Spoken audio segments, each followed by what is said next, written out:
안녕하세요. 진행자입니다. 와, 진짜 요즘 세상 돌아가는 거 보면요. 대출 심사하는 분이 사람이 아니라 AI래요. 이게 무슨 SF 영화 얘기가 아니고요. 오늘 저희가 탈탈 틀어둘 기업, 바로 파가야의 이야기입니다. 오늘 저희 분석 끝까지 함께 하시면요. 이 말이 얼마나 현실적인지, 그리고 도대체 왜 시장은 이 주식을 두고 거의 뭐 전쟁 수준으로 싸우고 있는지 그 이유를 아주 명확하게 아시게 될 겁니다. 박사님, 나와 계시죠? 네, 오늘 이 뜨거운 감자, 파가야에 대해 냉철한 분석 부탁드립니다. 네, 분석가입니다. 바로 본론으로 들어가겠습니다. 지금 화면에 보이는 숫자 한번 보시죠. 플러스 115.1%. 지난 1년 동안 파가야에 투자한 주주들이 얻은 수익률입니다. 진행자님, 이 숫자만 보면 어떤 생각이 드시나요? 그냥 뭐 시장을 완전히 찢어놓은 최고의 성장주, 딱 그거죠. 작년에 사뒀으면 자산이 2배 넘게 불어났다는 얘기니까요. 와, 115%? 엄청나네요. 그런데 박사님, 이건 또 뭐죠? 마이너스 26.4% 정반대 숫자인데요? 맞습니다. 이게 바로 최근 석 달, 그러니까 90일 동안의 수익률입니다. 1년 동안은 그렇게 폭등을 했는데 최근에는 거의 폭락에 가까운 모습을 보이고 있는 거죠. 아니, 도대체 한 기업의 주가가 어떻게 이렇게 극과 극을 달릴 수 있는 겁니까? 이게 대체 무슨 일이죠? 오늘 이 거대한 미스터리를 제대로 한번 파헤쳐 보겠습니다. 네, 그래서 오늘 저희는 이 네 가지 단계를 통해서 파가야를 완벽하게 해부해 보려고 합니다. 첫째, 이 정신 나간 롤러코스터 주가에 숨겨진 비밀이 뭔지 파헤쳐 볼 거고요. 둘째, 회사의 실제 성적표죠. 재무제표를 열어서 정말 돈은 잘 벌고 있는지 확인하겠습니다. 셋째, 이 회사의 진짜 경쟁력이라고 불리는 데이터 네트워크의 실체를 알아볼 거고요. 마지막으로 이 모든 분석을 종합해서 앞으로 펼쳐질 세 가지 투자 시나리오까지 명확하게 제시해 드리겠습니다. 좋습니다. 그럼 첫 번째 파트부터 시작해 보죠. 롤러코스터 주가의 비밀. 아니, 왜 이렇게까지 주가가 위아래로 널뛰기를 하는 건지 그 본질부터 제대로 한번 짚어주시죠, 박사님.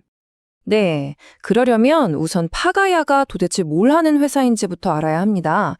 여기 정의를 보시면요. 은행 같은 대출 기관에 AI 기반 신용평가 인프라를 제공하는 핀테크 기업이라고 되어 있습니다. 잠깐만요, 박사님. 말이 너무 어려운데요? AI 인프라 제공? 이게 우리 주식 계좌랑 무슨 상관이죠? 좀 쉽게 비유해 주실 수 없나요? 알겠습니다. 아주 쉽게 말해서요. 은행의 대출 심사를 대신해주는 엄청나게 똑똑한 AI를 빌려주는 회사라고 생각하시면 됩니다. 아하, 은행의 대출 심사 AI를 외주 주는 거군요. 알겠습니다. 자, 박사님, 이 표가 바로 우리가 풀어야 할 수수께끼인 것 같은데요. 네, 맞습니다. 다시 한번 보시죠. 1년 수익률은 115%인데 90일은 마이너스 26, 30일은 마이너스 10%입니다. 심지어 최근 일주일은 또 3.3% 올랐어요. 이건 그냥 변동성이 크다. 이 한마디로는 설명이 안 됩니다. 시장 참여자들이 이 기업의 가치를 두고 한쪽에서는 천국, 다른 쪽에서는 지옥이다. 이렇게 극단적으로 다른 해석을 내놓고 있다는 뜻이거든요. 누군가는 제2의 엔비디아라며 열광하고 다른 누군가는 이거 언제 터질지 모르는 시한폭탄 아니냐 이렇게 보고 있다는 거죠. 이야, 정말 시장의 평가가 극과 극이네요. 그럼 이제 이런 혼란스러운 시장 분위기에서 한 발짝 떨어져서 팩트를 좀 확인해 봐야겠습니다. 박사님, 이 회사 실제로 돈은 잘 벌고 있습니까? 네, 바로 그 질문에 대한 답을 찾아볼 시간입니다. 두 번째 섹션, 숫자로 증명된 턴어라운드. 파가야의 가장 최근 성적표인 3분기 재무 실적을 심층 분석해 보겠습니다. 자, 이게 바로 가장 최근에 발표된 실적 보고서의 헤드라인입니다. 딱 한 단어로 요약할 수 있습니다. 기록적인 성과. 지금부터 이 회사가 그냥 말로만 떠드는 게 아니라 어떻게 숫자로 자신의 가치를 똑똑히 증명해내는지 보여드리겠습니다. 여러 숫자 중에서도 가장 드라마틱한 변화는 바로 이 순이익입니다. 여기 표를 한번 보시죠. 작년 3분기 이 회사는 6,700만 달러, 우리 돈으로 약 900억 원에 달하는 적자를 냈습니다. 와, 적자 규모가 상당했네요? 그런데 불과 1년 만에 2,300만 달러, 약 300억 원의 흑자로 돌아섰습니다. 900억 적자에서 300억 흑자로 무려 1,200억 원에 달하는 엄청난 턴어라운드를 만들어낸 겁니다. 이건 정말 중요한 포인트입니다. 적자 기업이 흑자로 돌아섰다는 건 이건 기업의 체질이 바뀌고 있다는 가장 강력한 신호거든요. 허리띠 졸라매서 억지로 흑자 낸 거 아니고요. 좋은 질문입니다. 그래서 매출, 즉 회사의 근본 체력을 봐야 합니다. 이 그래프를 보시면 아시겠지만 작년 같은 기간 대비 매출이 무려 36%나 성장했습니다. 여기서 핵심이 바로 그겁니다. 비용을 줄여서 억지로 흑자를 낸 게 아니라 사업 자체가 폭발적으로 성장하면서 이익 구조가 완전히 개선되었다는 겁니다. 체질이 바뀐 거죠. 알겠습니다, 박사님. 정리해보면 실적은 지금 역대급으로 잘 나오고 있다는 거잖아요. 기록적인 흑자 전환에 매출도 폭발적으로 늘고 있고요. 그런데 진짜 이해가 안 가는 건 이겁니다. 대체 왜 주가는 최근 3개월 동안 26%나 빠진 걸까요? 돈 잘 버는 우등생인데 왜 시장에서는 이렇게 찬밥 신세인 거죠? 네, 바로 그 질문이 파가야 투자의 가장 핵심적인 부분이자 우리가 다음 섹션으로 넘어가야 하는 이유입니다. 그 질문에 답하기 위해서 이제 파가야의 가장 깊숙한 곳, 이 회사의 진짜 무기가 무엇인지 분석해 보겠습니다. 세 번째 섹션, 데이터 네트워크와 AI 해자입니다. 여기서 해자라는 건 워런 버핏이 즐겨 쓰는 말인데요. 성을 둘러싼 강처럼 경쟁자들이 쉽게 넘볼 수 없는 강력한 경쟁 우위를 뜻합니다. 과연 파가야의 해자는 무엇일까요? 파가야의 비즈니스 모델이 조금 복잡하게 들릴 수 있는데요. 제가 아주 쉬운 비유를 하나 들어보겠습니다. 파가야는 은행을 위한 초고성능 야구 스카우터와 같습니다. 야구 스카우터요? 네, 전통적인 신용 점수로만 보면 그냥 평범한 고등학생 선수처럼 보이는데 사실은 엄청난 잠재력을 가진 미래의 메이저리거 같은 대출자들이 있거든요. 파가야의 AI가 바로 그런 숨은 보석들을 귀신같이 찾아내주는 겁니다.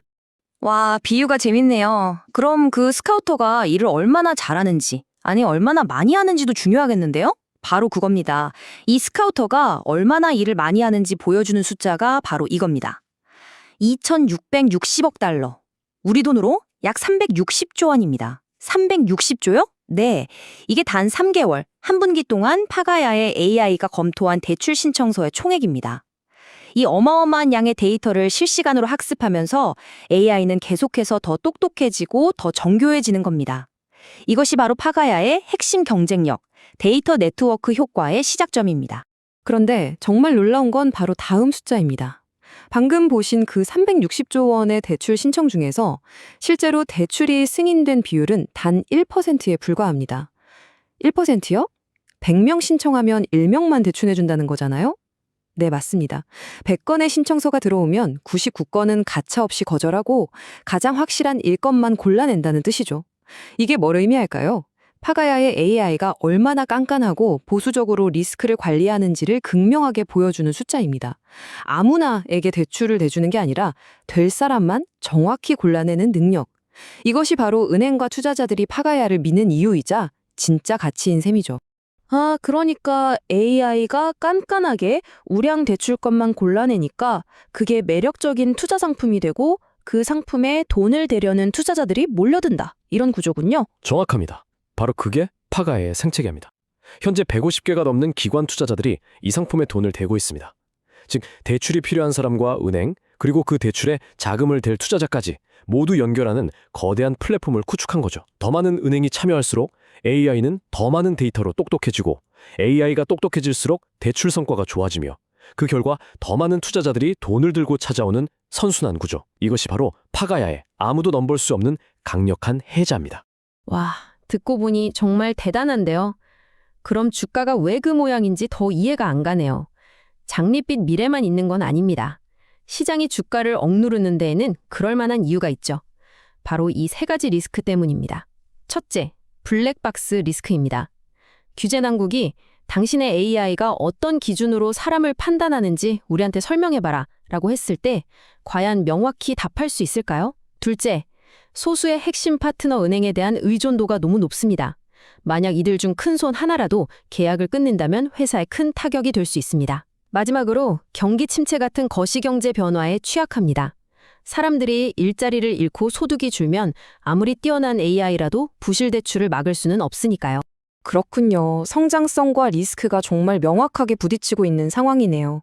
자, 그럼 지금까지의 분석을 모두 종합해서 가장 중요한 마지막 단계로 넘어가 보겠습니다. 이 모든 정보들을 바탕으로 파가야의 주가는 앞으로 어디로 향하게 될까요? 박사님, 세 가지 시나리오를 구체적으로 제시해 주시죠. 네, 지금부터 세 가지 시나리오를 말씀드리겠습니다. 먼저 가장 낙관적인 경우와 가장 비관적인 경우입니다. 왼쪽의 불 시나리오는 파가야가 새로운 대형은행과 파트너십을 맺고 AI 모델이 계속해서 시장을 압도하며 규제 환경도 우호적으로 조성되는 말 그대로 모든 것이 잘 풀리는 최상의 경우입니다. 반대로 오른쪽의 베어 시나리오는 앞서 말씀드린 리스크들이 현실화되는 최악의 상황, 즉 규제 철퇴, 핵심 파트너 이탈, 그리고 경기 침체가 동시에 닥치는 경우를 가정한 것입니다. 만약에 모든 게 잘 풀리는 그 불 시나리오가 현실이 된다면 주가가 어디까지 갈 수 있을까요? 여기에 대한 힌트가 있습니다. 금융 분석 플랫폼 심플리 월스트리트는 파가야의 적정 가치를 40.50달러로 추정했습니다. 최근 종가 대비 약 80% 이상의 상승 여력이 있다고 보는 거죠. 와, 80%요? 물론 이것은 하나의 분석일 뿐입니다만 시장의 낙관론이 어느 정도 수준인지를 보여주는 구체적인 숫자라고 할 수 있습니다. 그럼 가장 현실적인 시나리오는 무엇일까요? 바로 이 기본 시나리오입니다. 제 분석으로는 이쪽이 가장 가능성이 높습니다. 회사의 실적, 즉 펀더멘털은 앞으로도 계속 견조하게 성장할 겁니다. 하지만 시장은 AI라는 엄청난 잠재력과 핀테크 산업이 가진 고요의 리스크 사이에서 끊임없이 저울질을 하겠죠. 그 결과 지금과 같은 높은 주가 변동성은 당분간 계속될 가능성이 높습니다. 실적이 잘 나오면 급등했다가 금리 인상 같은 외부 충격이 오면 다시 급락하는 패턴이 반복될 수 있다는 겁니다. 네, 결국 당분간은 이 롤러코스터가 계속될 거라는 말씀이시네요. 오늘 분석을 마무리하면서 가치 투자의 아버지 벤저민 그레이엄의 이 말이 떠오릅니다. 시장은 지속 불가능한 낙관론과 정당화될 수 없는 비관론 사이를 영원히 왕복하는 진자다. 지금 파가야의 주가가 바로 이 진자의 움직임을 그대로 보여주고 있는 것 같습니다. 1년 전에는 극단적인 낙관론 쪽으로, 최근 석 달간은 과도한 비관론 쪽으로 크게 흔들렸죠. 중요한 것은 이 진자의 움직임에 일희일비하지 않고 이 기업의 본질, 즉 숫자로 증명된 성장성과 데이터 네트워크라는 강력한 해자를 믿고 기다릴 수 있느냐일 겁니다. 오늘 저희의 분석이 여러분의 현명한 결정에 도움이 되셨기를 바랍니다. 감사합니다.